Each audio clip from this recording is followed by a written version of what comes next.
Leviticus 15. Discharges causing uncleanness. The Lord said to Moses and Aaron, "Speak to the Israelites and say to them, when any man has an unusual bodily discharge, such a discharge is unclean. Whether it continues flowing from his body or is blocked, it will make him unclean. This is how his discharge will bring about uncleanness. Any bed the man with a discharge lies on will be unclean, and anything he sits on will be unclean. Anyone who touches his bed must wash their clothes and bathe with water, and they will be unclean till evening. Whoever sits on anything that the man with the discharge sat on must wash their clothes and bathe with water, and they will be unclean till evening. Whoever touches the man who has a discharge must wash their clothes and bathe with water, and they will be unclean till evening. If the man with the discharge spits on anyone who is clean, they must wash their clothes and bathe with water, and they will be unclean till evening.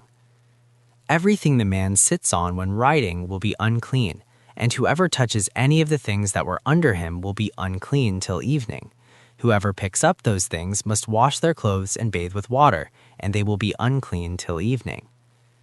Anyone the man with the discharge touches without rinsing his hands with water must wash their clothes and bathe with water, and they will be unclean till evening. A clay pot that the man touches must be broken, and any wooden article is to be rinsed with water. When a man is cleansed from his discharge, he is to count off 7 days for his ceremonial cleansing. He must wash his clothes and bathe himself with fresh water, and he will be clean. On the 8th day, he must take 2 doves or 2 young pigeons and come before the Lord to the entrance to the tent of meeting and give them to the priest. The priest is to sacrifice them, the one for a sin offering and the other for a burnt offering.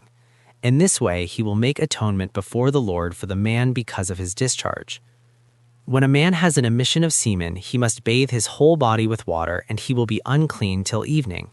Any clothing or leather that has semen on it must be washed with water, and it will be unclean till evening. When a man has sexual relations with a woman and there is an emission of semen, both of them must bathe with water, and they will be unclean till evening. When a woman has her regular flow of blood, the impurity of her monthly period will last 7 days, and anyone who touches her will be unclean till evening. Anything she lies on during her period will be unclean, and anything she sits on will be unclean. Anyone who touches her bed will be unclean. They must wash their clothes and bathe with water, and they will be unclean till evening. Anyone who touches anything she sits on will be unclean. They must wash their clothes and bathe with water, and they will be unclean till evening. Whether it is the bed or anything she was sitting on, when anyone touches it, they will be unclean till evening.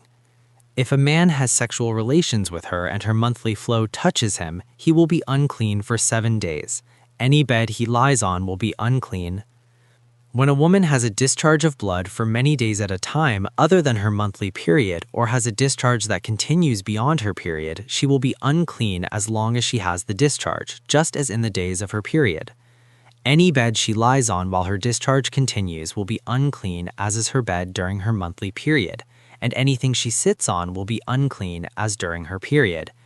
Anyone who touches them will be unclean. They must wash their clothes and bathe with water, and they will be unclean till evening. When she is cleansed from her discharge, she must count off 7 days, and after that she will be ceremonially clean. On the 8th day, she must take 2 doves or 2 young pigeons and bring them to the priest at the entrance to the tent of meeting and give them to the priest. The priest is to sacrifice them, the one for a sin offering and the other for a burnt offering. In this way, he will make atonement before the Lord for her because of her discharge. You must keep the Israelites separate from things that make them unclean, so they will die in their uncleanness for defiling my dwelling place which is among them.